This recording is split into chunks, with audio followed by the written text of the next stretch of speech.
a sensação.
E aí, minha gente, 7º Festival Vaia começando, 2021, 7ª edição do Festival Vaia, e você aqui com a gente, olha, nós vamos ter uma programação maravilhosa, não é não, Aldrey? Já estamos tendo, né? Exatamente. Retiro aí.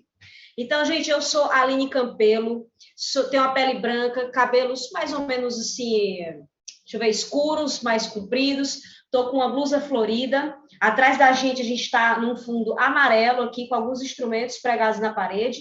E temos aqui também o Aldrey. Eu sou Aldrey Rocha, sou branco, tenho o cabelo castanho escuro, amarrado aqui atrás. Estou com a blusa listrada com branco e preto. Então, gente, 7º Festival vai começando. O Festival Vai, gente, que é um grande encontro que reúne artistas de várias vertentes da palhaçaria, formando uma grande rede de saberes e trocas. O evento tem interesse em fortalecer o cenário artístico local, possibilitando a inserção de trabalhos de grupos ou artistas independentes no mercado cultural cearense, fomentando o surgimento de novas produções artísticas e incentivando o aparecimento de novos talentos. Pessoal, e o Festival Vaia esse ano está completamente online, né? As outras edições nós fizemos de forma presencial. É um festival que estava ocorrendo na Praia do Iguape, que fica no município de Aquiraz, no estado do Ceará. E lá a gente tem um perfil, né? O festival tem um perfil de formação e de também fazer apresentações artísticas, todas elas ligadas à palhaçaria e também ligada à tradição. Esse ano a gente tem algumas novidades, mesmo sendo online, a gente conseguiu fazer, né? Que é também fazer apresentações de grupos tradicionais daquela região do Iguape, que é o Coco do Iguape, que depois a gente vai falar mais um pouquinho. E o festival está sendo assim, está sendo maravilhoso, e esse formato online também está possibilitando que mais pessoas possam estar participando do festival. Exatamente. Gente, o nome Festival Vai não é à toa, né, Aldrey? Uhum. Mas você quer explicar ou explica? Não, pode explicar. Pessoal, o Festival Vai é porque aqui no Ceará tem uma molecagem muito grande e a gente tem uma coisa muito característica que é a vaia, né? A vaia ela ocorre de várias formas, em vários momentos, que na maioria das vezes é algo positivo, né? É um som bem característico nosso. E isso deu o nome ao festival, né? Tem até uma história aqui em Fortaleza, que é a capital do Ceará, foi em 1942, chovendo bastante aqui em Fortaleza, que sempre é uma cidade quente, né? E chovendo bastante, por vários dias chovendo, até que um certo dia, na Praça do Ferreira, que é a praça mais movimentada de Fortaleza, o sol foi se abrindo, foi aparecendo, aquelas pessoas que estavam lá na praça olharam para o céu, viram aquele sol aparecendo, bem, não gostaram muito, né? Porque sempre o friozinho, às vezes, é até meio estranho ter aqui em Fortaleza. Quando viram o sol, só foram se olhando e meteram a vaia. E foi... Pronto. E era todo mundo vaiando, era todo mundo fazendo isso. Tinha uma pessoa, né, do jornalismo, um repórter lá na hora, que presenciou isso e, claro, pegou todas as informações e jogou nos jornais. E daí ficou conhecido como Dia da Vaia ao Sol, aqui no Ceará. Mas é isso. Tem mais alguma coisa, Aline? Tem, a gente queria agradecer aqui a presença da Islândia, que está aqui conosco. Islândia, dê aquela vaia, Islândia, em Libras. Ó, pronto. Tá vendo? Então, para se entender que é uma vaia, né, em qualquer lugar que a gente for. E essa é a grande característica do nosso festival, essa molecagem cearense, né, que nos é própria. E hoje nós vamos ter a nossa primeira programação, né? Na verdade, nós iniciamos a nossa programação já nessa semana agora, né, que passou, com retiro de palhaçaria, retiro de direção de números online, com o Ricardo Pussesto no teatro, né? Então, hoje nós vamos abrir a nossa programação com um bate-papo com o Ricardo, que é o Profissão Palhaça, Palhaças e Palhaços, né? E o Ricardo, falando um pouquinho dele, né? Ele é um ator, palhaço, pesquisador, orientador de atores e diretor. Nascido em Espírito Santo do Pinhal, São Paulo, entrou para o Lume Teatro em 1988, ajudando a constituir o grupo enquanto núcleo de pesquisa ao lado de Luiz Otávio Burnier e Carlos Simeone. Traduziu para o português, em parceria com Burnier e Simeone, os livros Além das Ilhas Flutuantes e A Arte Secreta do Ator, ambos de Eugênio Barba. É coordenador artístico do Lume Teatro, membro do Conselho Científico e do Conselho Editorial da Revista do Lume. É coisa demais. Eita, menino! É coisa demais. Com homem só. Então, mas calma, antes de começarmos aqui o nosso bate-papo com o Ricardo, a gente vai falar um pouquinho aqui do Festival Vaia, que ele é realizado pela Universidade das Artes, com a parceria do Caos Coletivo, apoio institucional do Teatro José de Alencar e Prefeitura de Aquiraz. Esse projeto é apoiado pela Secretaria Estadual da Cultura, através do Fundo Estadual da Cultura, com recursos provenientes da Lei Federal número 14.017, de 29 de junho de 2020. Lei Aldir Blanc de Emergência Cultural, edital de seleção pública para patrocínio a festivais, Lei Aldir Blanc.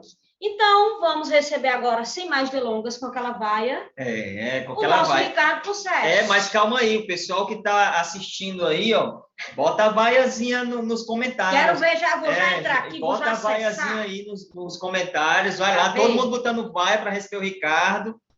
Vamos lá, vamos dar 3 segundos. Para dar vaia, calma. Pensei que já tinha passado.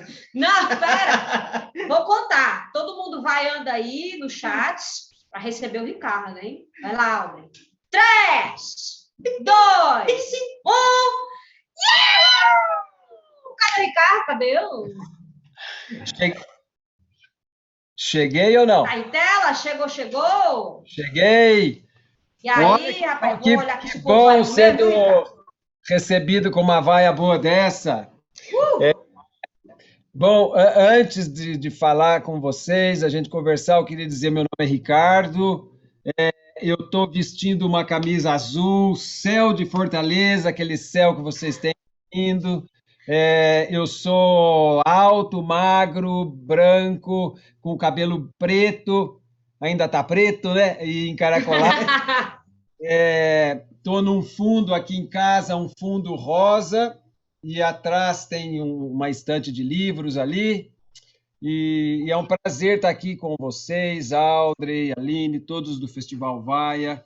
E eu tive a felicidade, né, de ter vindo também o ano passado para fazer um retiro também de construção de números e de ter tido contato com todos os artistas aí com vários artistas de Fortaleza e de outros lugares do Ceará e também de outros lugares do Brasil. Foi presencial aquele ano, vim com o espetáculo, foi muito lindo. Tivemos apresentações na praça, no teatro.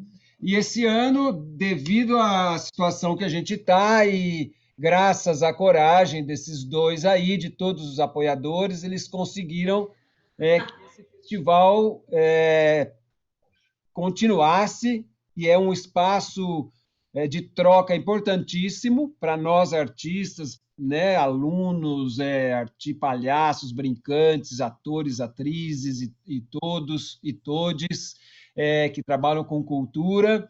É importante que se permaneça forte e vivos, né? Então, esse ano estamos novamente trabalhando com artistas palhaços aqui do Ceará, né?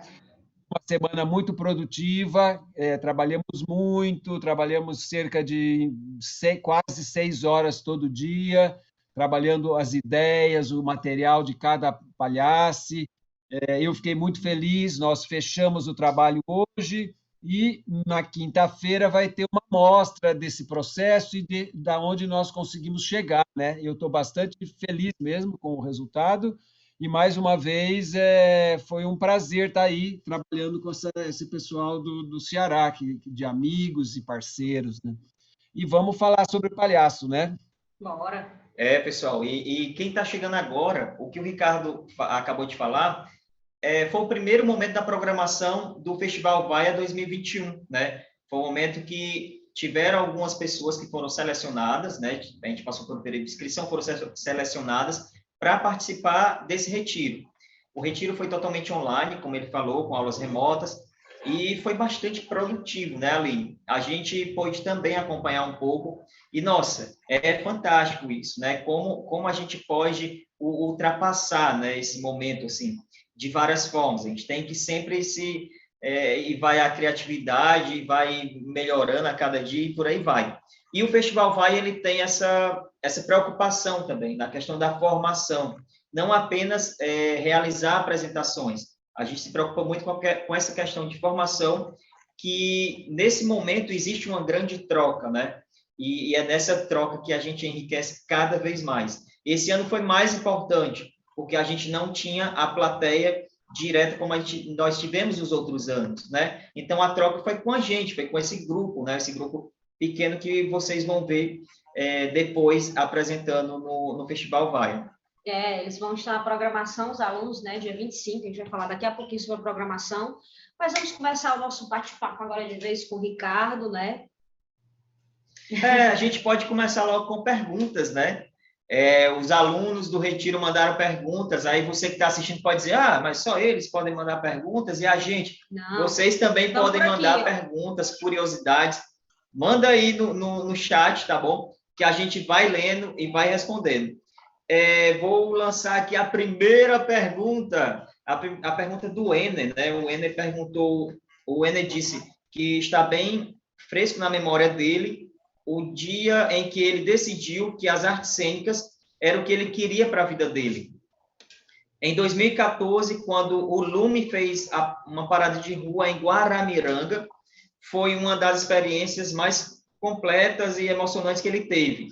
Então, ele queria saber do Ricardo, né, Ricardo Sete, qual foi o momento em que você percebeu a profissão e toda a paixão que você tem pelas artes cênicas e como foi a busca por tudo isso?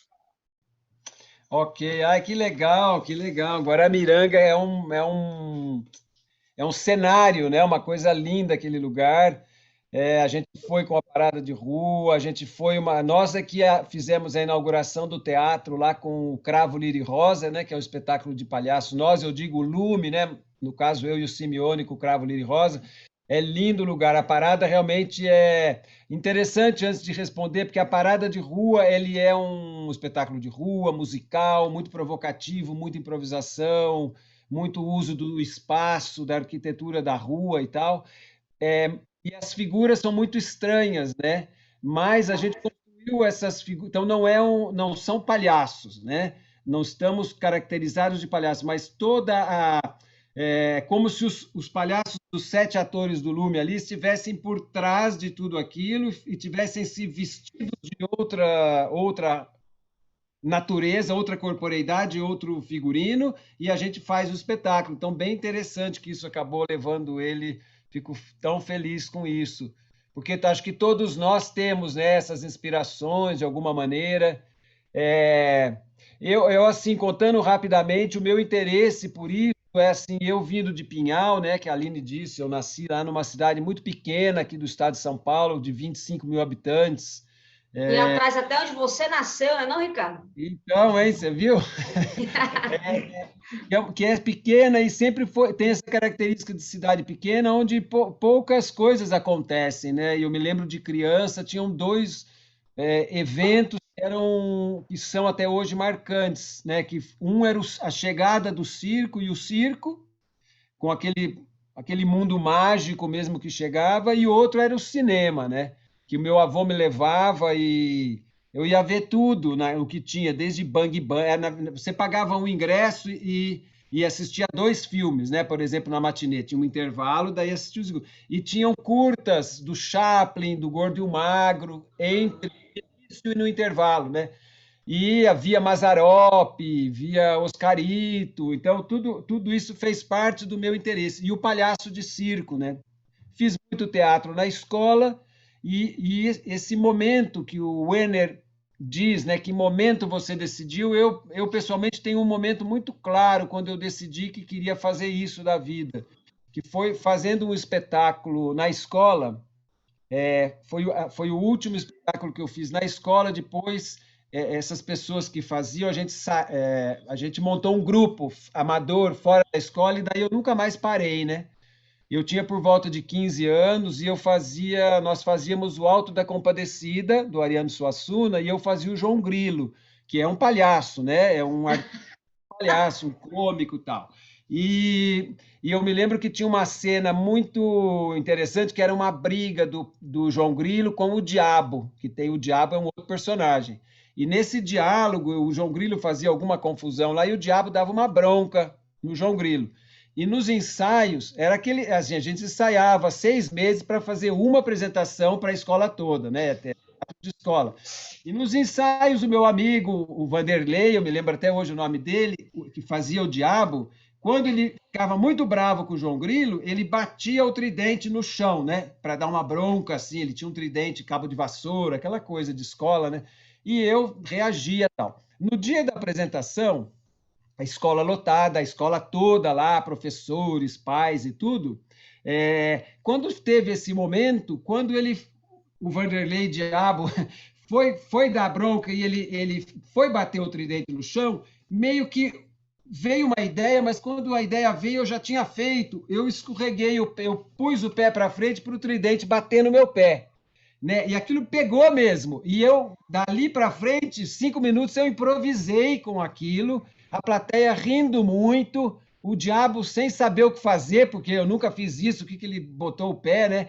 E foi nesse momento que eu lembro claramente, eu falei, meu Deus, esse pessoal, eu quero fazer isso da minha vida, né?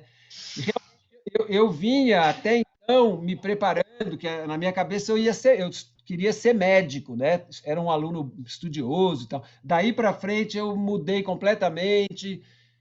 Daí o que ele fala na segunda parte da pesquisa, como é que isso foi sendo construído. Eu continuei no teatro amador na minha cidade. Às vezes a gente saía para apresentar fora, chegamos aí até para um festival importante em São Paulo. E com 17 anos eu fui para Campinas, que é onde eu moro até hoje, é onde é a sede do Lume Teatro, e eu fui para fazer o Conservatório Carlos Gomes, o curso de teatro. E daí para frente eu não parei mais fazendo. Daí eu conheci as pessoas de teatro de Campinas, comecei a fazer o meu trabalho de palhaço na rua, que a gente pode falar isso depois. Né, entrei na Unicamp para fazer artes cênicas e o Lume, tudo. Daí não parei mais, mas o momento que realmente me fascinou, me encantou com isso, das pessoas rindo, das pessoas, daqueles olhares brilhantes que acho que todos nós, palhaços, a gente sabe como é, né? E era um menino, né, de 15 anos, e daí realmente eu botei na cabeça e não parei mais. Então, Legal, Legal, né? legal, que legal. E uma coisa do descobriu Nordeste, isso. né? Interessante, o Suassuna, o Alto da Compadecida, nessa ligação. Descobriu o nadador, né, Ricardo? Queria ser palhaço. Exato. O Nájilo tem Nádia tem uma... uma pergunta. Gente, agradecendo a participação de todos vocês. Ricardo, pessoal, não sei se você está acompanhando aí, está interagindo pra caramba aqui. Até minha mãe está aqui na live, né? Coisa boa. Que legal. Né? O pessoal fazendo as vaias aqui para entrar. E o Nájilo, quer ler a pergunta do Nájilo? Ele pede para o Ricardo contar um pouco do cotidiano do Lumen e como a pesquisa do grupo influencia no seu trabalho. Tá. Olha, como é o nome dele? Nátio? Nájilo. Ele é palhaço também, Tá. Daqui do Ceará. Tá bom, oi. Então, é o seguinte, olha, assim, o cotidiano do Lume, nós fizemos agora, dia 11 de março, 36 anos de grupo, né? Então, esse cotidiano de trabalho, ele tem toda essa história, ele teve fases, né? Que para um grupo, um projeto, ele tem essa característica vertical, né? Mais ou menos é o mesmo grupo desde o início, então começou o Luiz Otávio Simeone, 2 anos depois eu cheguei, quase entre 8 e 9 anos, assim, começaram os 4 novos, que a gente chama os meninos, né? Mas que estão há mais de... há quase 30 anos já, e a Naomi, que está há mais de 25 anos também, está há 25 anos, então, que entrou mais recentemente. Então, esse cotidiano, ele mudou muito. No nosso início de trabalho, quando éramos o Simeone, o Bournier, que é o nosso mestre, falecido, mas é um mestre eterno, que até hoje a gente ressoa, escuta as coisas que ele dizia, né? Nós trabalhávamos muitas horas por dia. O Bournier, ele voltou da França, ele foi estudar mímica com Etienne Decroux, que foi o criador da mímica moderna, contemporânea, né? Daí ele lá na França ele passou 10 anos, ele trabalhou com todo mundo, com Lecoq, com Philippe Gaulier, ele fez clown, com os mestres do teatro oriental japonês, da Índia, o próprio Eugênio Barba, o Grotowski. Então ele teve uma formação incrível, porque era uma pessoa de muita garra, assim, ele não desistia, ele não ouvia não, sabe? Ele ia atrás dos caras na maior cara de pau e ele foi conseguindo, né? E era um gênio, assim, talentoso também demais, né? Muito inteligente. Quando ele volta para o Brasil, ele não queria ensinar isso como uma forma, tudo que ele aprendeu, eu vou ensinar assim. Ele queria abrir um espaço, que foi o Lume, onde as pessoas pudessem investigar, experimentar, descobrir o próprio trabalho. E claro que ele usou ferramentas de todas essas técnicas, de todas essas manifestações, né? E mestres aí todos.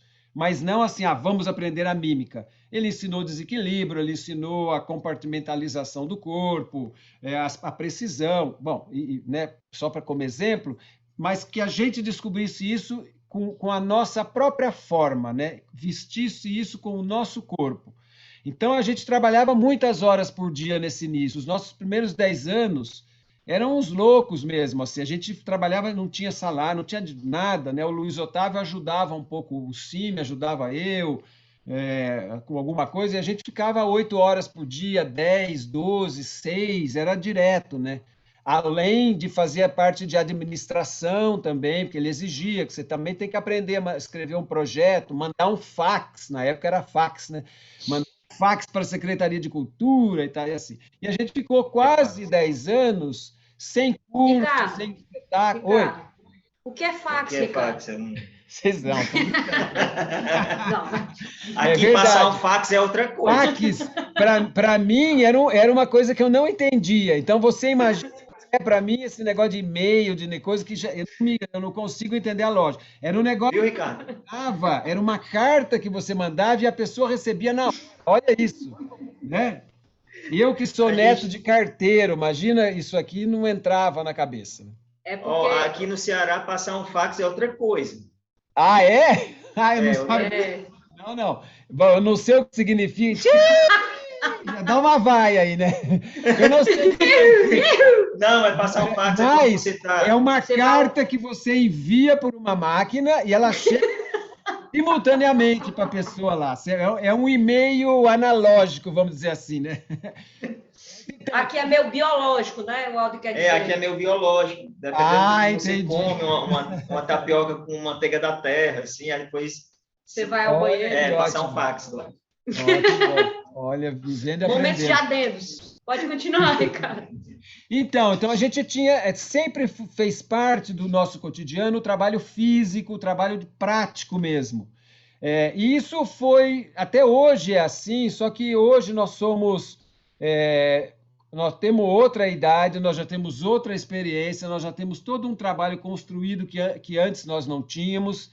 Então, esse trabalho prático hoje, ele varia de ator para ator, cada um ao longo dos anos foi focando em coisas que tinha mais interesse, apesar de a gente ter um grande território dentro do trabalho que ele é comum, ele é coletivo a todos os 7 atores, mas a minha paixão era o palhaço. O palhaço no Lume começa comigo quando eu entro, né? Porque eu queria fazer palhaço. Daí tem um outro que gosta mais do treinamento e mais da popular, tem outro isso e outro aquilo. Então a gente foi. O cotidiano nosso é muito diverso e a gente tem momentos em que a gente se encontra todo mundo junto para trocar, né? No momento da pandemia, então, a gente não tem se visto, a gente tem se falado muito e cada ator tem feito coisas em casa, né? Eu, por exemplo, para falar, eu tenho feito muita coisa física e tenho trabalhado muito com os instrumentos que eu trouxe e trabalhado principalmente o que tem me deixado muito satisfeito, instigado e muito aprendendo muito, fazendo esse trabalho de criação, de ajudando as pessoas a trabalhar com o seu material, a descobrir a sua maneira de criação, palhaços especificamente. Então tem sido o meu cotidiano hoje, né? É interessante, né? Assim, vocês que estão assistindo, muitas vezes a gente olha um palhaço, uma palhaça, palhaço, a gente olha essas pessoas que estão trabalhando, né? Estão seguindo a palhaçaria ou palhaçada, como queiram chamar, e às vezes não percebe que existe todo um estudo, né? Que existe todo uma preparação para se apresentar, para ir para a rua, ou em teatros, ou em qualquer outro lugar que trabalham esses profissionais, né? E é bem interessante, até mesmo a gente pensar um pouco mais e mudar determinados discursos, né? Ah, que palhaçada é essa, né? Como você às vezes diminui um pouco, mas que a gente entenda, né, que existe uma formação, seja ela de forma oral ou seja ela de forma acadêmica, mas existe sim uma formação, sabe? E é bem interessante a gente entender isso e conhecer isso. Eu acho que quando a gente conhece, a gente reconhece, né? Passa a respeitar a profissão. Tem mais alguma pergunta ali? Tem o Fred Costa. Ai, me perdi nas perguntas. Mas tem um outro aqui, se perdeu, aqui não pronto, tem nada, aqui não para de perguntar. Isso que você fala do ofício e tudo isso também em si já é um assunto muito importante, né? Porque essa ideia de que a pessoa nasce, claro que existe facilidades, existem tendências. Hoje, pensando, por exemplo, eu não sei se eu seria um bom médico, atrapalhado do jeito que eu me descobri e que eu me treinei para ser ainda mais, né, com o trabalho do palhaço. Imagina eu fazendo uma cirurgia, ser uma carnificina, né? Então, claro que existe isso, mas é muito trabalho, né?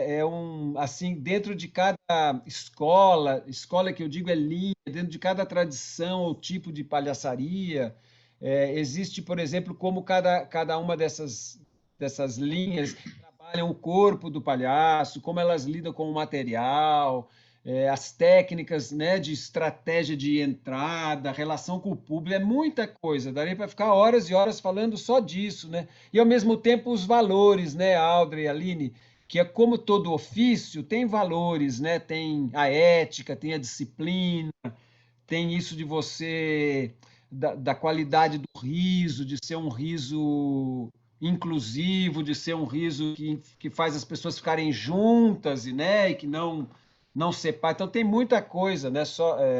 É um ofício que não fomos nós que inventamos, ele é ancestral, né?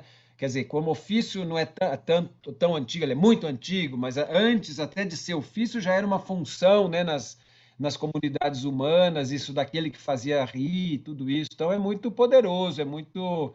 Não dá para botar o nariz e sair fazendo, né? Acho que tem que trabalhar muito mesmo, eu acho. Exatamente. O George, Na hora que eu ia falar sobre o José saiu. Gente, o José é outro intérprete que está aqui com a gente. vai aparecer, vai aparecer. Cadê ele? Não, vai não. Tá. Ela está chamando ele chamando aí. ele para dar um alô. Olá, José. Pois pronto, vamos. Bem, o George ele pergunta a seguinte coisa: como eu me preparo só? Tem mais pergunta aí. Aí depois ele diz: entendendo que esse lugar do preparo é antes do ensaio, ainda questionando sobre se preparar, a pergunta: como eu me preparo para aquilo que eu ainda não sei o que é? Certo. Muito bem. Ele está falando de palhaço, né? Primeiro, Jorge, é o seguinte: primeiro, eu acho que todos nós, quando começamos, eu vejo comigo, né? Depois dessa experiência que eu contei do tridente, do diabo e tudo isso, para mim virou uma necessidade, você entende? Era uma coisa que eu precisava fazer. Sabe, eu criei problema em casa, minha família ficou louca. Quando eu fui para Campinas, eles ainda meio, vai ser médico, de repente, falando, não, estou fazendo conservatório. Arrumei, fazia festa infantil, sabe, como palhaço, que eu nem era, né? Então, primeiro você tem que ter essa paixão, né? Eu acho que isso é para palhaço, é para pintor, é para qualquer coisa, mas dentro da arte, da cultura, muito, porque também é uma coisa hoje menos, mas é uma coisa que tem um certo olhar que não é sempre um olhar positivo, né? Já mudou muito, né? Mas às vezes eu chego assim, o que você faz? Palhaço, a primeira coisa ela toma um susto, depois ela acha legal, mas assim, a primeira coisa tem isso um pouco. Então, eu acho que primeiro, depois, hoje em dia, Jorge, olha só, hein? Imagina, bom, que eu sou de uma geração que começou assim, que teve essa explosão nos anos 80, quando teve um recomeço um renascimento, digamos, desse ofício, né? Isso na Europa já tinha começado na década de 60, com o Lecoq, depois o Goulier. Isso tem tanto na área do palhaço, tem na área da máscara, do próprio teatro de grupo, tinha Grotowski, Eugênio Barba, aqui tinha o Zé Celso, no Brasil, por exemplo, Oficina. Estava tendo um grande renascimento. O Lume, junto com alguns outros grupos, por exemplo, o Grupo Tear de Porto Alegre, o Luiz Carlos Vasconcelos ali na Piolim, na Paraíba, a Cristiane Paoliquito em São Paulo, os Parlapatões é um pouco depois, mas também o Galpão, que meio que entram fazem parte dessa onda, que no Brasil veio bater nos anos 80, lá já estava nos anos 60. Porque toda coisa da formação do palhaço de circo, ele continuava existindo, mas ele estava meio submerso, digamos assim, né? Os próprios palhaços antigos que eu tive a oportunidade de conhecer, por exemplo, o Arrelia, o Valdemar Seisso, foi um dos palhaços lendários do Brasil.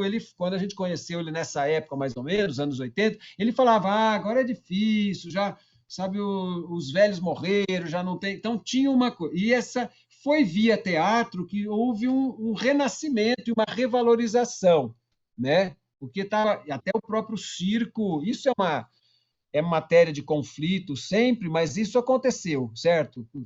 Foi ali que hoje, de novo, os palhaços estão fortes, o circo encontrou seu espaço e está vibrante também. Mas então eu comecei, Jorge, sozinho, porque eu queria, e a minha primeira escola foi ir para a rua, sozinho, numa experiência semelhante com o Luiz Carlos Vasconcelos, mais ou menos na mesma época, talvez ele um pouco antes, ele eu acho que antes, ele é mais velho que eu, né? Um pouquinho. Indo para a rua, a cada sábado, todo sábado eu saía da minha casa e ia até o centro de Campinas, eram 5 quilômetros. Eu me vestia cada vez de um jeito, ia passear com o palhaço. não sabia ser palhaço, não existia curso de palhaço, como existe hoje tantas pessoas que de boa, Ricardo, diga, sozinho, você saia sozinho. sozinho, sozinho. Por isso que eu falei, tem que ter um parafuso, né? Eu ia e saía. Logo que eu saía de casa no quarteirão seguinte, tinha uma feira de rua, dessas de feiras de verdura, para atravessar. Então eram horas até eu chegar no centro. E tinha vezes, não sempre, mas tinha vezes que eu voltava para casa de tarde, 5 da tarde, ficava das 10 às 5 das 10 da manhã. E improvisando, brincando com a rua, não fazendo roda, eu não sabia nem palhaço. Eu adoro, até hoje, apesar de que as coisas que eu faço ter muito uma estrutura clássica, eu faço coisas que às vezes não são tão clássicas. Sim, mas a minha figura é clássica, porque eu amo, é a minha paixão, isso que vem lá da minha criança, lá longe, que foi do circo e tudo, né? Então eu me vestia com as roupas, aquela coisa, roupa curta, roupa larga, e roupa colorida, e parará, e saía. E foi aí minha primeira, né, onde eu descobri repertório, como andar, como fazer coisas, fazer ações concretas de subir num poste, descobrir problema. E foi, pouco a pouco, eu descobri o público, o outro que me olhava, porque eu também fugia um pouco, porque eu não sabia o que fazer, né? E atravessar a rua, e correr do carro, todas essas coisas aí, livre. Então, foi a minha primeira formação, tão sozinho. Então, aí também, não que eu descobri isso tudo na hora. Então, a minha digamos, o meu estilo de palhaço improvisador, de improvisar muito, de ter um corpo muito presente enquanto figura do palhaço, tudo isso veio dali, começou a aparecer ali, né? A improvisação é de lá mesmo. A improvisação veio do diabo, né? Veio do tridente, mas tudo, mas não. É, então foi aí, então daí eu fui descobrir anos depois que na verdade o palhaço não é sozinho, viu, Jorge? O palhaço ele está sempre em parceria. Como quando eu estava na rua sozinho, estava fazendo parceria com o poste, com o carro, daí com o público, você entende? Ou 2 anos depois com o Simeone, com o público às vezes, né? Então é isso. Então esse treinamento quando você diz como que é trabalhar sozinho, eu acho assim, a rua é uma grande escola, porque você pode estar sozinho sem estar. Você tem muitos estímulos. A rua enquanto treinamento mesmo, enquanto ir para a rua e explorar isso. Você vai adquirir vícios? Vai, porque quando eu fui trabalhar com o Luiz, eu era meio hiperativo, por exemplo. Ele foi me limpando, vamos dizer assim, né? Eu tinha estereótipos, né? Todo mundo, quando inicia, por um tempo, você trabalha com esse tipo de vícios, né? Que coisas que você faz às vezes mecanicamente, tudo isso. E o Luiz Otávio foi esse que foi me. A palavra é limpar mesmo, né? Como uma máscara neutra faz com um ator que vai tirando os excessos, né? Então você pode, Jorge, se organizar num treinamento assim, né? Porque lá você não vai estar treinando, ensaiando sozinho, você vai ter gente ali para se relacionar. Quando eu trabalho sozinho, depois disso tudo, eu fiquei 3 anos fazendo isso. Depois de um bom tempo, eu descobria coisas na rua e ia para a sala de trabalho, para a minha casa onde eu morava, e ficava tentando repetir as coisas que aparecia que eu achava legal. Então daí eu comecei a construir coisinhas que eu já queria apresentar ali e tal, nada muito elaborado, né? Então essa conversa entre o caos faz ali, vai descobrindo, vai vendo, e depois tentar organizar e tentar repetir e tal. Então eu acabei desenvolvendo uma coisa que eu acho importante para palhaço, que todos os palhaços têm, que é essa disponibilidade, que é essa abertura para o exterior, de trazer as coisas para si. Então, quando eu treino sozinho, Jorge, você tem que. O que eu estou treinando? Eu vou trabalhar meu corpo como palhaço. Daí você pode trabalhar com música, pode trabalhar sem música, pode trabalhar com objetos. Você tem que estar sempre encontrando coisas que te estimulem a brincar. Você tem que trabalhar, quando você está sozinho, com um olho dentro e com um olho fora, você entende? Você tem que fazer e, ao mesmo tempo, a maneira da gente recuperar as coisas, como a gente fazia muitas horas todo dia por muito tempo, por anos, as coisas se repetiam, elas voltavam, Não era uma repetição mecânica. Ah, fiz isso, vou fazer aqui. 1, 2, 3, repetir, repetir. Não era pela forma, era pelo fazer cotidiano, né? Isso aquilo vai ficando em você. Hoje, quando eu vou, sei lá, vou ensaiar o La Scarpetta, uma coisa é eu ensaiar a parte mecânica, porque eu tenho lá que fazer o negócio com o microfone, se eu não fizer do lado certo, o negócio não vai, papapá, coisas assim. Outra é eu solto, que é o La Scarpetta, aquela estrutura já está tão dentro de mim que eu né, vou fazendo, né? Essa parte mais livre, eu nunca eu criei uma coisa meio maluca também, meio na imaginação, assim, que eu nunca me vejo sozinho. Então, eu interajo com o interruptor da luz, com a cadeira que está na sala, com a vassoura que ficou lá, com a mancha na parede, e eu interajo com aquilo e eu reajo como se tivesse vindo alguma coisa dali. Isso cria primeiro cria uma capacidade de ser porosa, porque se até uma parede te transforma, quando você está com gente, com coisas concretas, você consegue fazer isso. Então, eu acho assim, você tem que dividir também seu trabalho. Vou trabalhar corpo, vou trabalhar acrobacia, vou trabalhar música, agora eu vou ficar livre. Tá? Às vezes, música ajuda muito, porque é esse estímulo que te faz fazer. O Luiz Otávio não deixava a gente trabalhar com música, nunca. Só quando ele morreu que a gente começou. Era naquela... Você tinha que atirar de você o negócio. Também é bom, porque te força... Bom, falei muito, não posso ficar falando muito, mas eu acho que talvez era um pouco isso, né? O que ele queria dizer enquanto se trabalhar sozinho, né?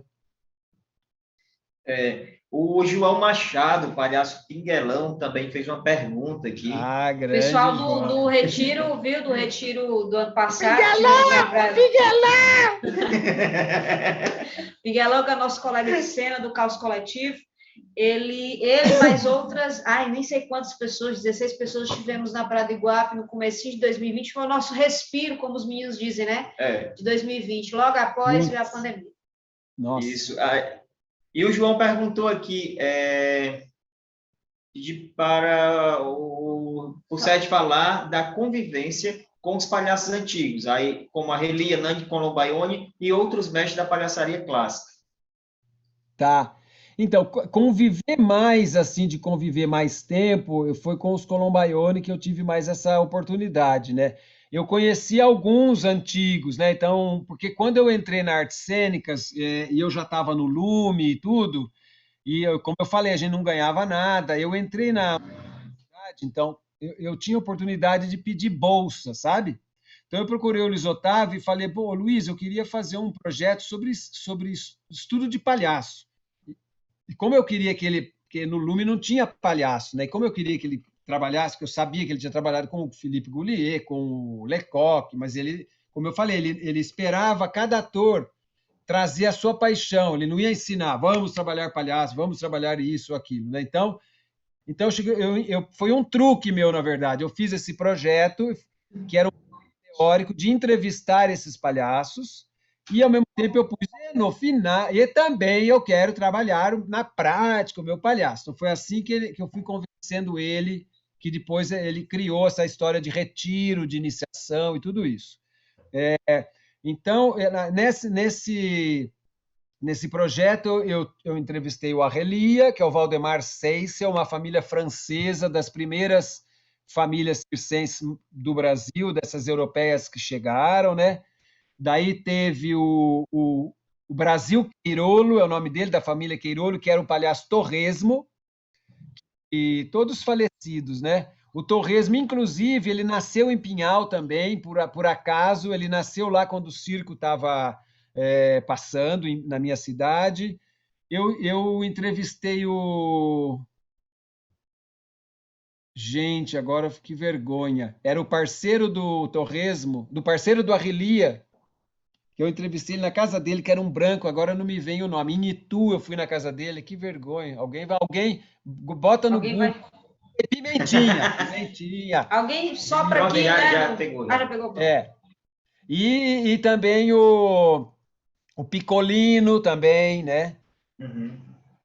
Então, foi de ver, era lindo de ver as histórias. O Arrelia tem uma história linda, que ele conta a minha vida no circo, é a autobiografia do Arrelia. Eu imagino que deva se encontrar na internet, Minha Vida no Circo, Valdemar Seisel, com Y e com L no fim.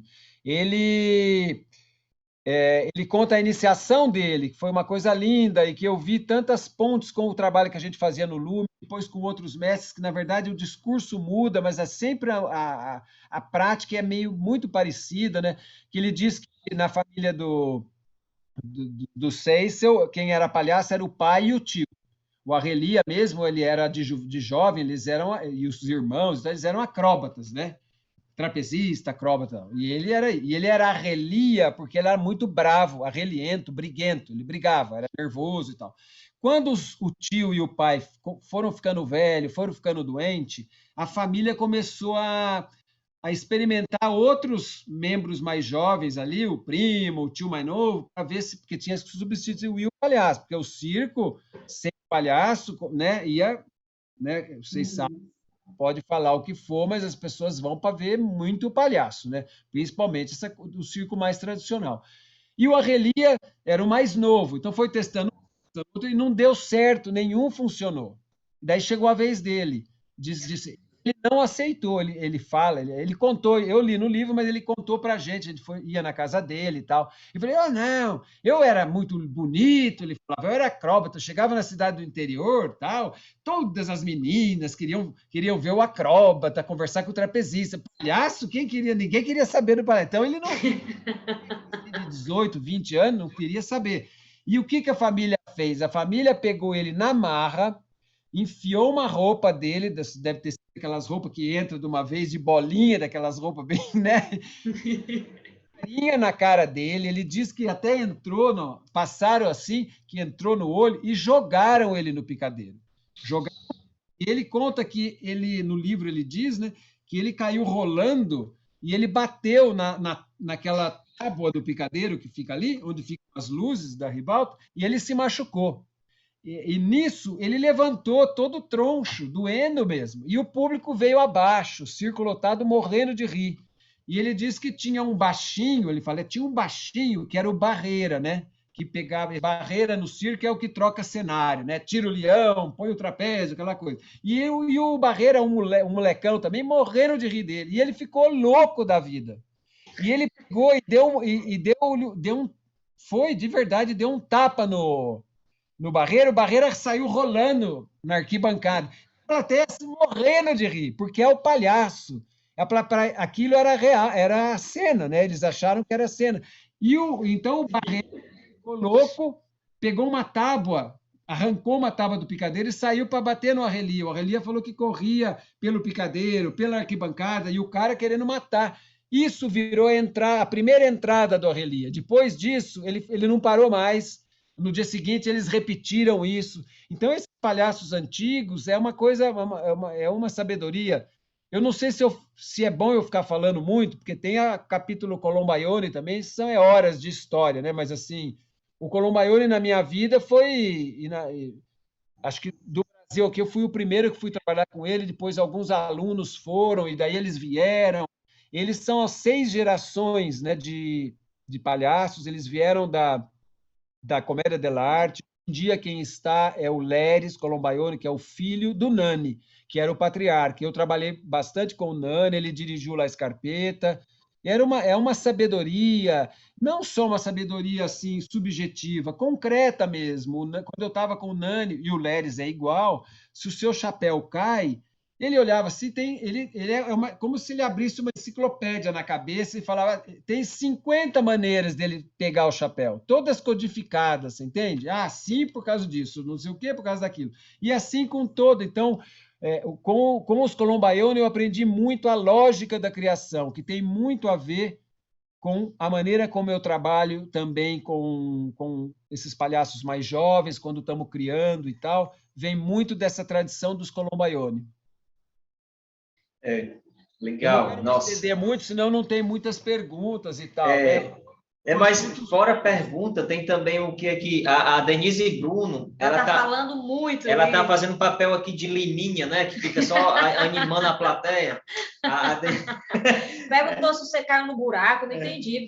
Ela perguntou também quantas vezes você come por dia. Aí são Ó, eu sou meio caótico para comer, sabe? Mas é verdade mesmo? Deus. Mas eu não, eu como, vocês viram como é que eu como, né? Vocês, Gente, o Ricardo começa às 9 horas da manhã e não para até mais de 3 da tarde. Meu Deus. Não o vai Luiz comer, não, Otávio, Ricardo. o Luiz Otávio tinha uma brincadeira que ele falava sempre, ele falava: "Esse aí é o ator mais barato que eu arrumei. Eu minha caravana, ele tinha uma caravana, eu abro a janela e vou andando, ele come vento, é uma beleza. Não... É, E viu? legal, a Lelê também está aqui, muita gente da turma lá da Ah, Slipa, que muita gente lindo! também O pessoal do do. Reminiscências, né? Rio Grande do é, Sul, que Sim, quer dizer. beijo para Ai, meu Deus, esqueci o Lelê. estado deles. e muita gente do Retiro, né, do ano passado. Cadê o Neto? A Holanda também está aqui. Eu O perdi algumas Neto. perguntas. O Nájilo, o Ricardo, ele é de Pacajus, né? E ele aqui interior, pertinho, aqui, 1 hora aqui de Região Fortaleza. metropolitana, é vizinha, assim, bem vizinha. Assim. E pediu para Aham. você mandar um abraço para ele, para Pacajus. Mando um abração para Pacajus. Aliás, o interior do Ceará é maravilhoso, né? Tem um público maravilhoso, Cariri, É, experiências lindas mesmo com o espetáculo do palhaço, com a parada de rua que o Wenner falou no início, que é um público que gosta de rir, né? Vocês são bagunceiro, né? Então, assim, para o palhaço trabalhar com essa atmosfera é fantástica, né? É, você já se sente acolhido logo de cara, né? Não sei. Uhum. Eu acho que cidade pequena, praticamente em todos os lugares, tem ainda esse fascínio, né, pelo circo, tem um respeito pela figura do palhaço. Eu me lembro até hoje, quase eu choro. Uma vez eu fui fazer um espetáculo beneficente numa cidade pequena aqui de São Paulo, em Limeira. Não é tão pequena assim, é uma cidade média. Mas era muita gente, muito simples. Estava lotado um auditório. E era beneficente para o hospital, a tal, era de graça, veio o povão mesmo. E eu me lembro quando eu apareci, com o La Scarpetta, quando eu entrei lá no início lá do auditório, que as pessoas olhavam, era assim, olha o palhaço, olha, sabe assim, aquela coisa que vocês conhecem, porque vocês também vivem isso, né? Muito bonito. A gente é. tem uma responsabilidade, né, do ofício também, né? O Cláudio Willer, ele está falando aqui, não é bem uma pergunta, é mais um comentário. Esse poder que vocês possuem de observação dos detalhes cotidianos me impressiona. É muita sensibilidade. Parabéns. É um comentário muito interessante, né? Assim, Verdade. É Que é a história do chapéu no chão, né? Que você vê 50 possibilidades. é, o Niepson Melo está perguntando: o uso da plateia como jogo, como integrante involuntário no número, até onde pode se usar alguém da plateia como objeto de riso? certo. Aí o Niepson que a gente trabalhou junto essa semana, deve ser o mesmo, não deve ter dois com esse nome, né? É bem peculiar, É né? o Niepson. É ele Próprio, mesmo. grande Niepson, fez um trabalho lindo, ele e o Felício. Isso da plateia, primeiro, é aquilo que eu falei, Niepson, que eu acho que assim, o palhaço, é, ele não existe sem o outro, na minha visão. Na minha visão, acho que na visão de todos os palhaços, mas assim, porque ele tem esse ofício, ele tem que saber o que está fazendo, ele tem que trabalhar, ele tem que ter o seu material, tem que ter essa singularidade de cada palhaço, mesmo que faça a mesma coisa, porque a gente é assim, né? A gente pega de um e recria, é um pouco um cozinheiro, né? Pega ali, requenta, faz do seu jeito. Agora tem que fazer do seu jeito. O Nani, por exemplo, parentezinho, quando eu trabalhei com ele, ele trabalhou coisas, números que eu criei e levei, e ele me deu números dele. Que ele falava, ó, esse número, depois de uns dias trabalhando, ele entendeu o meu palhaço, a lógica, o corpo, o meu tipo de humor. Ele falou, ó, esse número eu vou dar para você. Eu nunca dei para outro. Esse número, porque tem a ver com você, é meu número, né, dele, né? Mas assim, serve para você. Daí aprendi o número, difícil, tá? Aprendi lá. Daí ele falava assim, ó, agora você vai, você faz do seu jeito. Se daqui a um tempo você vê que o número não é seu, ou seja, você não sente a sua pessoa, não se sente como o número parte de você, desiste, não serve. Então, essa singularidade, a gente. Por que eu estou falando isso? Qual foi a pergunta mesmo? O negócio da plateia. Eu já esqueci, né? Abri o parênteses e fui embora. Então tem então a gente não vive sem o outro, que é o público. É quase meio a meio. Agora, a maneira de lidar com isso é muito diferente de palhaço para palhaço. Tem palhaços que trabalham com a sua partitura, o seu número, a sua estrutura, muito fechados, tá? Muitos palhaços europeus, em alguns lugares, é fechado, eles pouco improvisam, ou seja, dentro dessa estrutura, eles têm poucas saídas da estrutura para voltar para a estrutura. É um jeito de lidar com essa partitura da cena do número. Eu sempre cito como exemplo, por exemplo, o Slava, né? Que é esse russo genial, que eu tive a oportunidade de vê-lo quando ele estava ficando famoso, antes de ficar famoso em Londres, e que ele fazia o Snow Show, mas ainda não era o que virou quase uma franquia, que vai para 5, 10 lugares ao mesmo tempo, com 10 eslava fazendo o que ele faz, e ele está, sei lá, na casa dele, ou ele está fazendo um deles, né? Mas a primeira vez que eu vi o Slava, tinha um momento que eu vi várias vezes esse espetáculo lá em Londres, porque eu descobri um jeito que ganhava um ingresso grátis, eu ia todo dia lá e ganhei por um mês, né? E nesse momento do espetáculo, a primeira vez que eu vi, ele olhou para trás, ele deu 3 passinhos, olhou para o público, estava de costas para o público, olhou, e para mim foi o russo improvisou, porque era nítido que era muito marcado, né? E era genial, e ele é maravilhoso. Daí eu assisti uma vez, duas, daí não é que o engraçado, toda vez no mesmo lugar, só faltava olhar no horário, no relógio, era na mesma hora, ele fazia igual, e sempre você tinha essa sensação de que ele estava improvisando, era a primeira vez. Então, esse é um jeito de lidar. Daí tem extremos, né? Daí você vê um Léo Bassi que sai e entra da estrutura a hora que ele quer.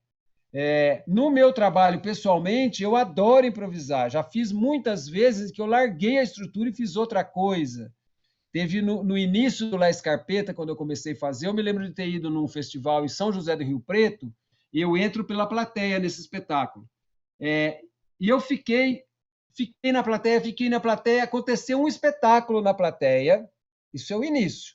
De repente eu olho para o palco e vejo o meu cenarinho lá, falei, e o espetáculo? E assim funcionava, estava sendo maravilhoso, aquele caos, as pessoas amando, um milhão de coisas. Nossa, daí cheguei no palco, fiz o espetáculo durou quase 3 horas. A entrada, para vocês terem uma ideia, durou 40 minutos, depois eu fiquei sabendo. Então, assim, para quando você sai assim, como eu gosto, com os anos eu fui aprendendo que você tem que ter um senso de ridículo, vamos dizer assim, né? Você vai aprendendo a hora, você vai aprendendo quando é bola fora, que é melhor não ir, você entende? Então, o público está sempre dentro do espetáculo do palhaço. Isso de você usar o público ou como um parceiro, ou de trazer para o palco, ou lá na plateia, por exemplo, aí tem que ter uma delicadeza muito grande, que eu acho que aí é o que eu também acho, acredito, eu trabalho com as pessoas, que é o olhar, né? Quando o palhaço entra, ele começa a fisgar um a um do público via o olho. Ele vai estabelecendo essa conexão, vai trazendo esse público para o mundinho dele. Então, ele vai criando, é como se ele vai conseguindo que o público dê uma permissão, vamos dizer assim, que ele pode fazer o que ele quer. Só que essa permissão é muito frágil, porque é uma brincadeira a 2, a 400, mas assim é sempre individual ali a relação. Então você é que nem criança, quando estão 2 moleques brincando de bola, um começa a chorar, outro continua, a brincadeira começou a ficar ruim, né? Porque não está funcionando, porque para um não é mais brincadeira. Então esse senso a gente tem que ter. E as coisas, às vezes eu faço coisas com o público, as pessoas falam, como é que você fez isso? Você pegou a véia no colo, saiu correndo com ela. Eu falei, eu sei que eu olhei para ela estava quase se jogando no meu braço para vir. Tem que ter noção. Não já fiz bobagem também de ter passado o limite, tomar bronca, mas isso a gente faz, depois você vai corrigindo, né? Mas então é isso, eu acho que é um olhar delicado, mas assim, de ir brincando com o risco, mas com muita delicadeza, eu acho, para lidar com o público, porque você tem que rir junto com o público e não rir do público. Às vezes você, mesmo rir do público, você até pode ter, se você consegue essa permissão, você entende? Mas tem um limite, tudo tem um limite, porque, na verdade, o público está lá para rir de você, né? Então, se você passa demais, já começa a virar outra coisa. Eu não gosto disso.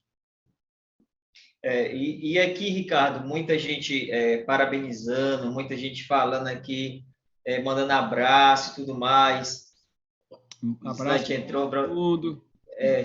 E também tem gente falando aqui, eu perdi algumas perguntas, inclusive, falando quando vem para Portugal, tem gente do Rio Grande do Sul, Santa Catarina, BH, São Paulo, Rio. Porque eu conheço algumas pessoas, muita gente do Ceará. A Ingrid falou o quê? A Ingrid disse que vaia, parece que não é vaia lá, é ibiru-biru, coisa assim. Não entendi, é outra palavrinha, interessante.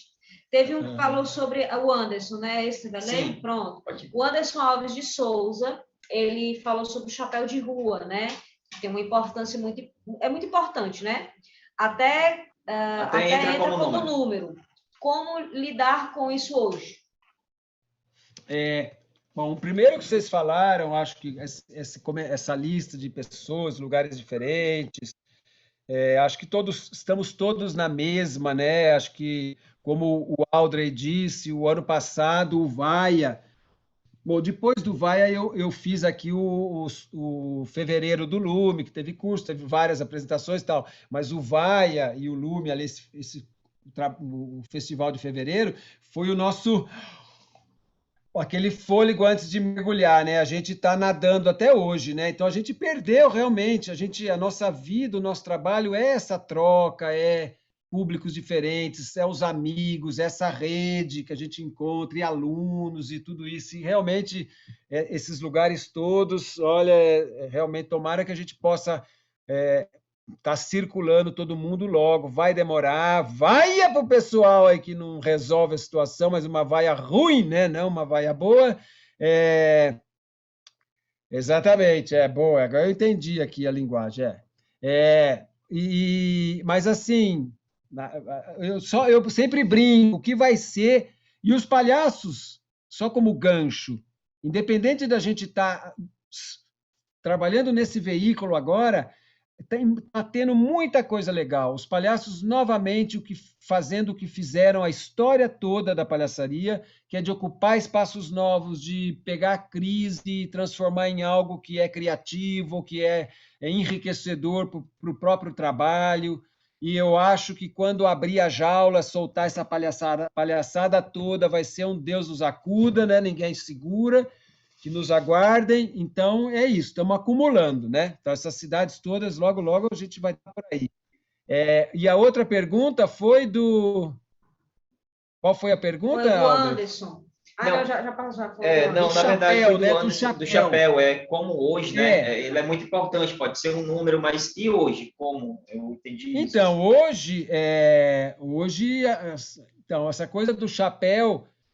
eu, quando trabalho, por exemplo, na Slipa, né, a gente trabalhou com várias pessoas que trabalhavam no chapéu ali, né, que sobreviviam do chapéu, no trem ou na praça. O Brasil, ele não tem uma tradição tão grande, eu acho. Hoje em dia já tem mais, né? Mas, por exemplo, quando eu comecei como palhaço, não tinha isso. No Nordeste, eu acho que é até mais como tem a vida é muito na rua, na praça, né, nas feiras e tudo, eu acho que até tinha muito mais artistas de rua né, fazendo trabalhos do que, por exemplo, no Sul. Então, aqui, nos meus inícios, não via ninguém passando chapéu. Os primeiros que a gente foi ver foram os argentinos mesmo, a malabaristas, que foi aquela onda que subiu, né, via Santa Catarina e foi chegando uruguaios e tal. Então, eu acho assim, existem estratégias, eu acho, como eu falo na construção do número e tal, o chapéu é até anterior, né? É anterior da entrada do palhaço, né? Eu acho que é antes de começar o seu número, de começar o seu trabalho, o palhaço de rua, ele tem um prólogo, né? Que é justamente ele estabelecer essa conexão com as pessoas. E isso é muito humano. Não é só, é também o que ele vai fazer, mas é como ele consegue criar uma empatia, como ele consegue olho no olho, uma honestidade de estar presente naquele espaço, de ver as coisas que estão acontecendo, e pouco a pouco ele ir construindo esses aliados, né? O público é o aliado do palhaço. Nós que fazemos teatro, fazemos circo, fazemos uma rua com espetáculo, tá? É um pouco difícil. Você chega. Eu sempre gosto de fazer isso. Se eu estou fazendo um espetáculo na rua, eu não saio de. Eu não gosto, assim, não que eu não gosto, mas geralmente eu venho de longe, porque de longe eu já vou pegando, vou fazendo isso, que é um pouco essa convocatória que o pessoal da rua faz. E daí eu chego no lugar, e daí até eu só começo o espetáculo quando eu sinto que o público está comigo. Senão eu não começo. E é a mesma função que essa convocatória tem para as pessoas que vão começar o espetáculo na rua, e também vale também para o chapéu, né? O chapéu que daí é no fim, ele é introduzido no início, tem o número, tem o espetáculo, você tem que saber aproveitar o momento de passar o chapéu. Geralmente, ou muitos, passam até antes do espetáculo acabar, ou antes de um bis que foi prometido, e tarará, porque é aquela história, eu já vi muito evento, por exemplo, lançamento de livro. O Lume já lançou livro, certo? Então, tem coquetel. Uma vez não foi nem lançamento de livro, era um lançamento de livro. Só que daí a gente teve a brilhante ideia, ó, o Lume, ó, vamos lançar o livro lá, daí o Gesser falou, putz, a gente podia, vamos vender vinho, porque a gente estava, né, a gente tem que estar sempre, né, vamos vender vinho, é uma entrada que tem, mas apesar que não ia dar nada, né, era praticamente pagar o vinho que comprou. Ele teve essa ideia, e na mesma o evento, o Simeone dava cerveja de graça. Entende? Então, não funcionou. Foi um lançamento maravilhoso de livro, que nós não ganhamos nada. Lançou livro. Quem trabalha com o chapéu tem que ter essa noção. Eu não vou acabar meu espetáculo, as pessoas sobem. Então, pode ser um número também. Eu já vi gente fazendo coisas do Arco da Velha com o chapéu. Eu já vi um cara uma vez para criar com o chapéu e com a convocatória, né? Eu acho que a convocatória bem feita, que é essa juntada no público, ela ajuda o chapéu. Muito. É bem legal, Ricardo, a sua fala, principalmente no momento que você falou dessa questão que a gente está preso, né? Essa coisa do enjaulado que você fala, assim, né? E é interessante isso, porque isso faz com que a gente se ajude mais, que a gente pode olhar muito mais para o outro, né? Meio que uma necessidade também disso. A gente está aqui bem, assim, porque a gente tem o acesso, né? A gente tem aqui o acesso, a gente consegue ter aulas, a gente consegue se apresentar dessa forma. Tem pessoas que passam o chapéu, artistas, que eles não têm essa oportunidade que nós temos. Outras coisas também que está ocorrendo nesse momento tão diferente, né? Esse momento tão diferente que a gente vai passar, que é a própria Escola Nacional de Circo, né? Que está passando por um momento muito delicado e que a gente que passou ou não por lá, a gente precisa olhar, porque também é um espaço de formação muito importante, de artistas que saem daqui, vão para outros lugares, que aprenderam lá, e artistas de outros locais que vêm para cá também, para poder ter aulas naquele espaço maravilhoso, né? A gente teve esse contato lá, na Escola Nacional, não era aluno da Escola Nacional, mas a gente participava daquele espaço, tendo aula de palhaçaria, né, da Slip e tudo mais, mas que hoje está passando por um momento delicado e que nós, artistas, e eu acho que a sociedade civil precisa olhar para esse local e olhar com bons olhos, né? Sabe? De poder ajudar, assim, no que pode ajudar. Então, quem não sabe o que está acontecendo com a Escola Nacional, é muito fácil procurar nas redes sociais e para dar um apoio, né? Assinados rolando, né? Tem abaixo-assinado rolando. Sim. Apoio, é uma maneira também de ajudar, né? Perfeitamente. E, nossa, a gente está se caminhando para o final. Vamos né? às últimas perguntas, são algumas ainda, faltam aqui. O Fred Costa, você lembra do Fred? Essa pergunta do Fred é boa, poderia deixar para o final. Né? Deixar para o final, então deixa no final. Não, besteira, não é nada disso. O Fábio Souza, né? Ele também é de Horizonte, né? Pertinho ali de Pacajus, né? Ele pergunta sobre alguma situação de contato com o público se tem algum momento que alguém da plateia resolve interagir demais e acaba puxando o ridículo para si. Como ele age em situações, você no caso, né, Ricardo? Como você age em situações como essa? Como ele traz, você traz de volta a atenção para você. Aline, desculpa, eu não entendi. O que é quando alguém do público, o quê? Eu não ouvi. Quando alguém do público, Ricardo, puxa muita atenção para ela, como é que você faz para voltar a atenção para você? Entendi. É aquilo, o palhaço é malandro, né, gente? Vocês sabem que ele tem que ser, não pode ser. Eu me lembro de um exemplo, um exemplo prático, é muito legal, acho que a gente entende isso. Quem que falou mesmo, perguntou? O Fábio. Fábio. Fábio. Eu me lembro de estar fazendo La Escarpeta uma vez, no centro de Campinas, lá no Calçadão, onde é aquela muvuca, né? Aquela coisa bem popular e tal. Era até um festival aqui, o Feverestival, mas estava sendo lá, esse festival aqui de Barão Geraldo, onde o Lume é a sede do Lume. E nesse dia, lotado naquela roda, aquela coisa imensa de gente, né, bem popular, tinha um bêbado, mas muito bêbado. E ele chegou, mas assim, deu 10 minutos, só dava ele, né? Só dava ele. O que eu fiz? Não é que é um misto de pensar e fazendo. Ele virou meu parceiro, mas eu incluí ele em tudo, porque ele estava louco para participar. E daí eu brinquei no início, eu introduzi. Quando eu vi que ele estava demais, eu falei, bom, ou ele é parte, ou vai ser difícil, né? Porque também tem uma hora que é legal, 10 minutos estava legal, depois as pessoas começaram a se incomodar, porque ele, né?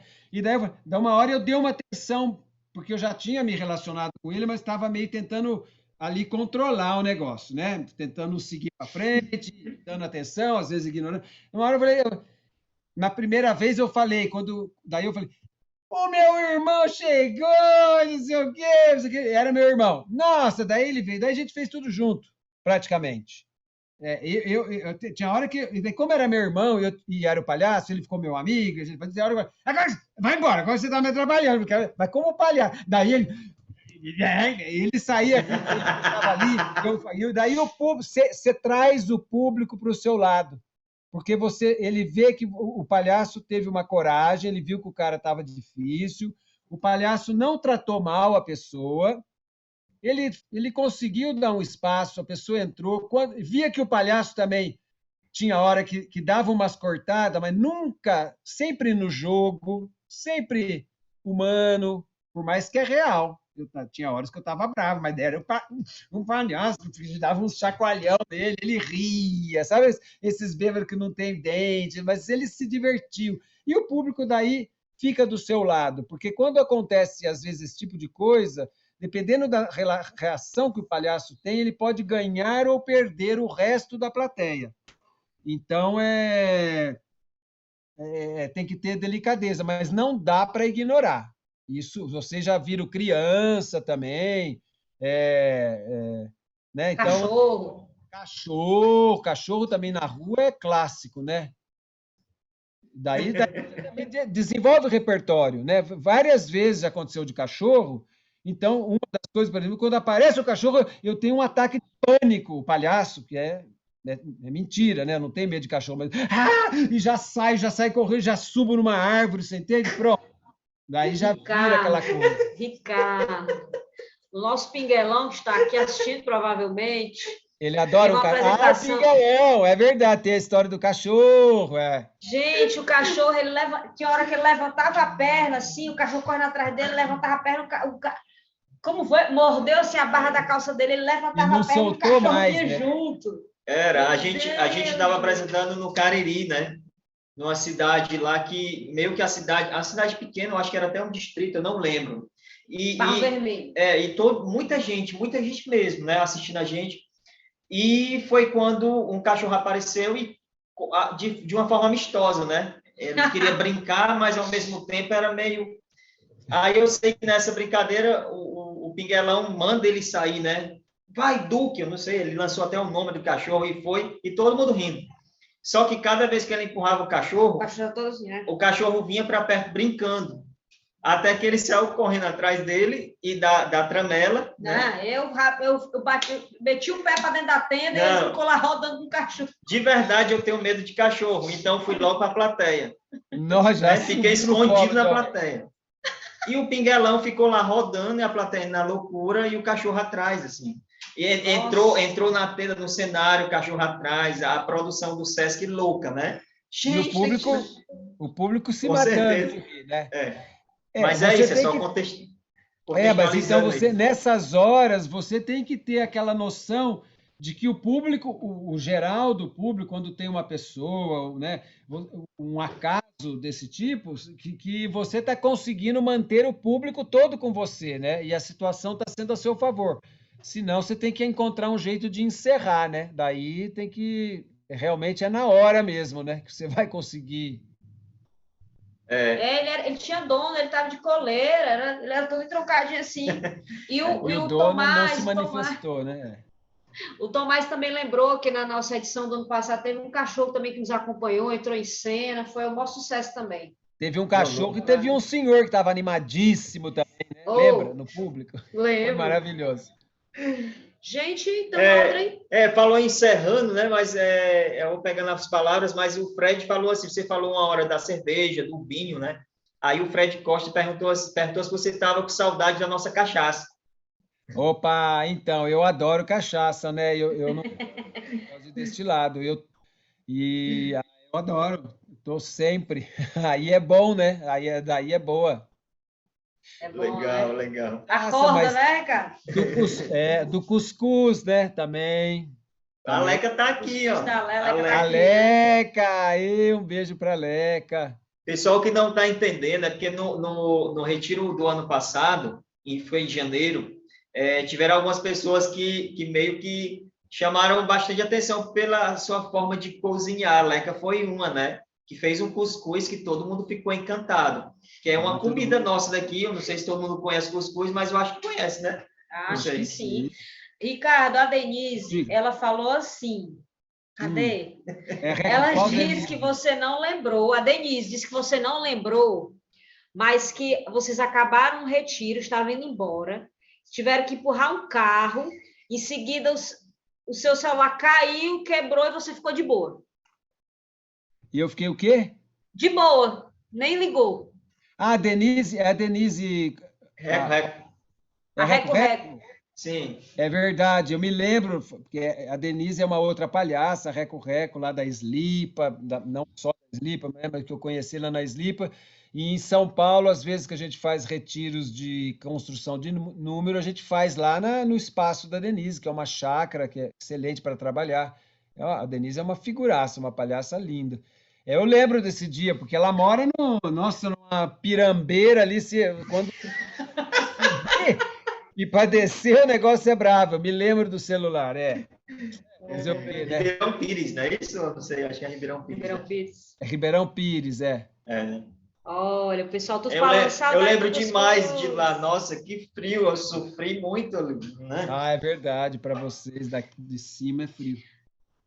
Pois então acho que é isso, pessoal. Só falando, Ricardo, eu acho que se você quiser depois acessar e ver as mensagens dos meninos aqui, de todo mundo que está escrevendo, a gente agradece muito o pessoal que está interagindo, falando do cuscuz, falando da bruaca também, o Fábio também do Reminiscência falando aqui. A gente agradece muito, né, a todo mundo aqui que está aqui participando da nossa live. E lembrando, gente, que hoje é apenas o primeiro dia, né? Amanhã a gente não tem programação, mas vamos ter, deixa eu pegar aqui o meu teleprompter, né, que o pessoal está falando tanto comigo que eu já perdi aqui o texto. Mas enquanto tu perde, eu falo aqui, agradecer o pessoal das Libras aí, né? Os José dois. E a Islândia. Exatamente. Na equipe está o Léo Gomes aqui também, vocês não estão vendo, mas ele está aqui. Está aqui com a gente, pessoal. Gente, é o seguinte, começa mesmo a programação artística, hoje nós tivemos bate-papo com o Ricardo, e o Ricardo também vai estar na programação também, né, com o espetáculo. Então, quarta-feira, dia 24, sempre às 19 horas, vamos ter o espetáculo do Caos Coletivo, que é o Afinando. Depois vamos ter uma super apresentação do pessoal do Coco do Iguape, que está mesclado ali com uma entrevista que nós fizemos com ele, está super imperdível. E na quinta-feira vamos ter a apresentação dos alunos do Retiro, vamos ter o Fucirco com monociclo girafa, Circo de uma Mulher Só, do pessoal da City Itinerante Malabares. E na sexta-feira, às 19, vamos ter Lago e Circo com Pedra no Sapato, e Seu Faltoso vem aí com o Pablo Bailoni, da City Itinerante Malabares, né, que esteve também aqui no Retiro conosco, o Retiro passado, né? E dia 27 vamos ter Junto e Misturado Desequilibrados, que estão aqui conosco também participando, Magiar com o Palhaço Bibildo, e fechando a programação dia 28 com Lá Escarpeta, que o Ricardo citou tanto, né?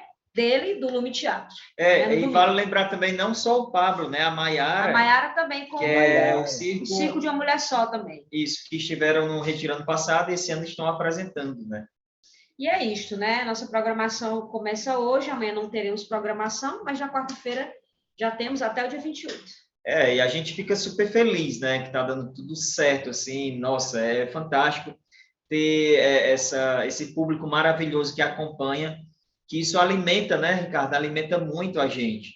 Sem apesar dúvida. Da distância, mas esquenta um pouquinho mais, sabe? E só tenho a agradecer, Ricardo. Para a gente nossa, é uma honra ter você no festival.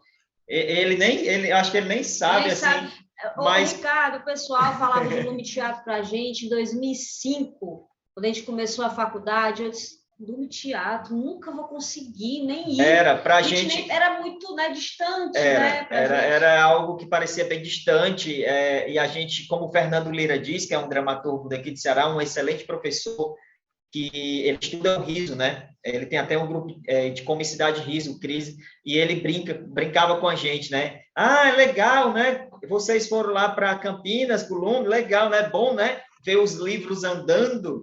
Aí o Fernando Lira diz isso. Assim. É ótimo. A gente agradece muito, Ricardo. Agradece muito. E ele nem sabe, mas para a gente é o padrinho do festival, né? Ele nem sabe, assim, nunca convidou, mas para a gente é demais, assim.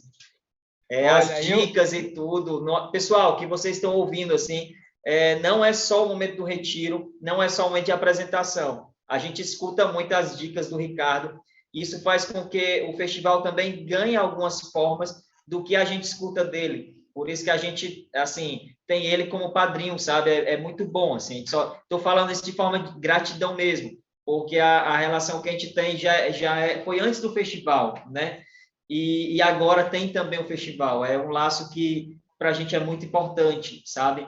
E a gente aprende com ele, a gente sabe que em algum momento a gente vai estar jogando o que a gente aprendeu com ele para outras pessoas. E eu acho que é assim que ocorre, né? Essa tradição. Olha, e eu também, da mesma maneira, me sinto super honrado, porque de ver a seriedade de vocês, é uma geração, né, mais nova que a minha, mas com trabalho lindo, né? O Piu Piu foi o primeiro que eu conheci na Slipa, depois a Tramela fui conhecer, né? Foi para Campinas, depois vi ela trabalhando o ano passado, o trio, né, com o João, maravilhoso, o trabalho de vocês é lindo, e assim, pessoas como vocês, como nós, o Lume, como todos esses grupos e artistas também individuais, solos, pelo Brasil afora, que sustentam, né, acho que tem um pilar que as pessoas, muita gente não percebe o quanto a cultura brasileira, a arte brasileira, é um sustentáculo da nossa sociedade, né, e ainda assim, num momento de crise como essa, é das primeiras coisas que eles vão querer cortar, que vão querer dificultar, né? Eu acho que a garra de vocês é inspiradora para estar fazendo, vocês permitirem que as pessoas daí, né, possam ter contato comigo, com outros e com o Paulo do Coco. Foi lindo o bate-papo com ele essa semana, uma tradição de mais centenária também ali de Iguape. Então, vida longa para o Vai, a vida longa para o Caos, muito bom trabalho para você.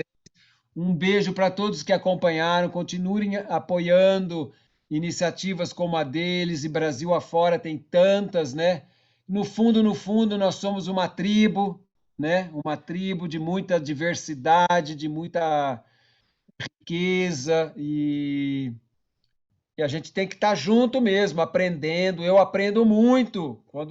Que bom que eu ensino, eu sei que eu tenho uma experiência. Nós fazemos parte de uma tradição, né? O Luiz Otávio falava que essa tradição do teatro, e daí pegando especificamente da palhaçaria, é uma árvore, né? Cada um de nós é um raminho, é um galinho. Todos nós bebemos em algo que é ancestral mesmo. E a gente tem Legal. como o Paulo falou do mestre Raimundo Cabral, quando ele passa o coco, ele fala isso. A gente recebe esse trabalho, como eu recebi dos meus mestres, e de alguma maneira e de outra, alguns não falavam, mas eles, na atitude deles, eles mostravam essa responsabilidade. O Bournier falava: nós temos a responsabilidade de compartilhar isso. Isso aí não é nosso. O que a gente construiu no Lume tem que germinar, tem que frutificar para sair, né? E o Nani, de um jeito, falava assim, os palhaços de circo velhinhos ou antigos, ou os de hoje, também têm a mesma relação, os mestres da cultura popular. Então é isso, nós somos uma tribo, estaremos juntos, estamos via fibra ótica e vamos estar junto de novo, carne encostando, fazendo coisa junto. Um beijo para vocês dois, um beijo para o pessoal ali da Libra, para o Léo e para todos os amigos que eu conheço e amigos que eu não conheço que estiveram com a gente hoje e acompanha a programação do festival. Gente, e teve o João Vitor falou assim: deixa a live salva, vai ficar salva aqui, e daqui a pouquinho vai estar no YouTube também. E é lá no YouTube, gente, que excepcionalmente a nossa live está sendo por aqui hoje, pelo Facebook, mas vai ser salva lá no nosso canal do YouTube, do Festival Vaia, e é onde vão acontecer todas as programações que eu citei há pouco, tá bom? Então vai ser tudo lá no canal do YouTube Festival Vaia. Coloca lá, se inscreve, ativa o sininho, todos aqueles procedimentos para não perder nada. Então, programação sempre às 19 horas, e acho que é isso, né? Então, gente, a gente agradece muito, a gente já agradeceu ao Ricardo, a todo mundo, então vamos terminar com aquela vai, vamos lá, Ricardo, eu quero o pessoal da Minas também aí. Cadê Vamos a lá. Islândia? Não vai entrar, Cadê a Islândia? Cadê a Islândia? Junta todo mundo aí. Para fazer aquela vai, seja em livros ou não. Então vamos lá, no 3, quer dizer, no 1. 3, 2, 1.